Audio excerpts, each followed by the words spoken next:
Now we're going to talk about another kind of rip-off. We're going to talk about the welfare rip-off by a lot of people who claim refugee status. Would you believe, this is the figures, the Centrelink benefits have gone up nearly 40% to an estimated $628 million over 2 years. Hello, I'm Jonathan Holmes, and on Media Watch tonight we're going to talk about the rip-off perpetrated by people like Howard Sattler, who feeds his listeners figures he hasn't checked and doesn't understand because he thinks and hopes they'll lap it up. And here's another rip-off artist, this time in Sydney. Now, the total cost of Centrelink benefits has increased to refugees 40% in 2 years. Now $628 million. Sit down, don't start smashing the doors down. And a rip-off artist in Brisbane. Don't let anyone say we are not generous financially as well. There's been a 40% surge to an estimated $628 million per annum in just 2 years. Those figures didn't come direct from the government, but from Channel 9. And it's 9 News that's perpetrated the biggest rip-off, because they're profoundly misleading. Its story aired nationally last Monday night. Here's how Peter Overton introduced it in New South Wales and the ACT. With no end in sight to the current wave of asylum seekers, 9 News can reveal the true welfare cost to Australian taxpayers. A special investigation has uncovered the massive Centrelink bill to care for our new refugees. Current wave of asylum seekers. True welfare cost. New refugees. Remember those words. And here's how reporter Denham Hitchcock's story opened. The journey is desperate and dangerous, but effective. This year, more than 1,600 boat people have made it to Christmas Island, and almost all will make it to the mainland. Many more refugees arrive by plane. Figures obtained under Freedom of Information show last year 13,500 asylum seekers were granted refugee status. Almost 3 out of every 4 are on Centrelink benefits. Sinister music, images of boat people, 3 out of 4 on benefits.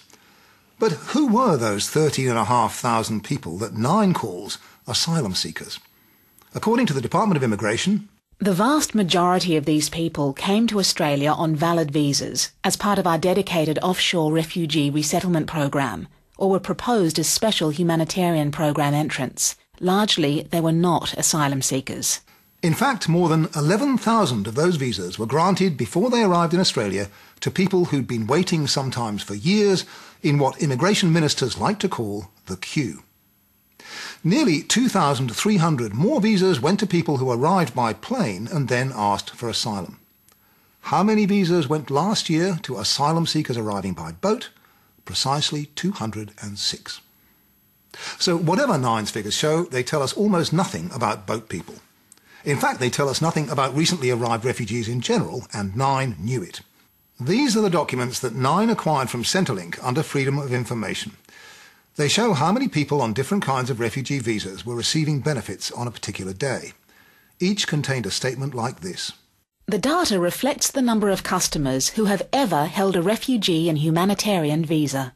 They might have arrived in Australia at any time since the Second World War. Many of them are now Australian citizens.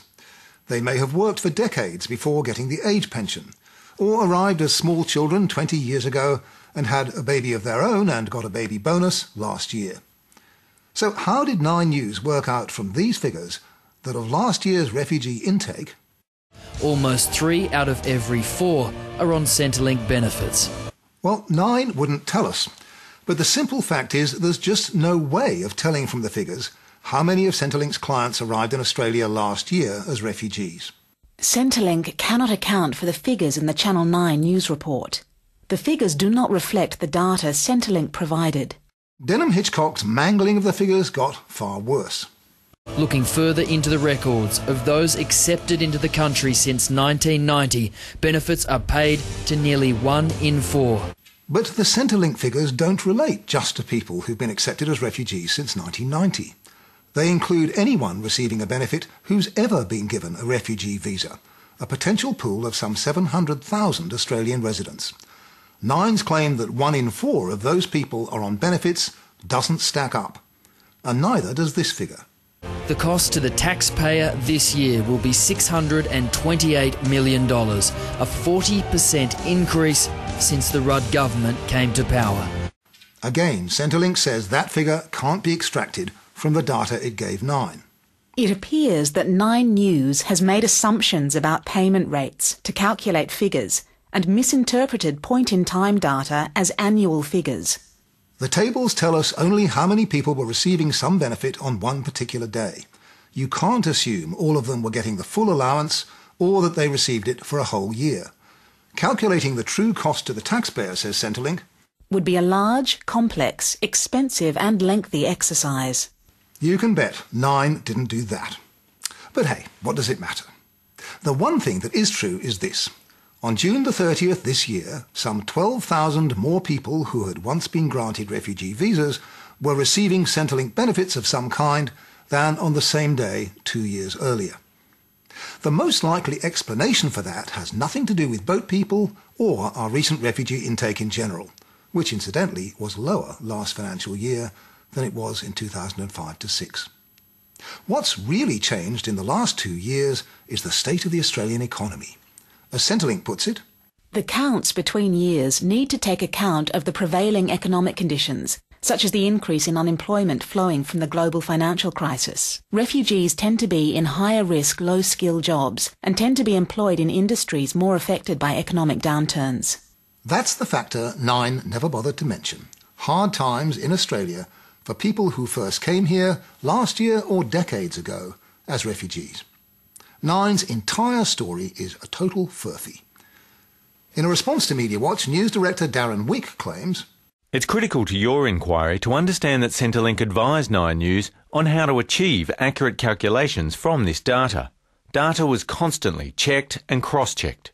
We stand by the story."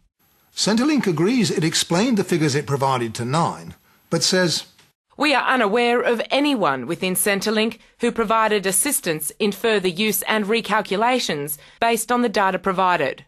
The fact is, Nine got its figures wrong. It's either too innumerate to understand that or too cynical to care.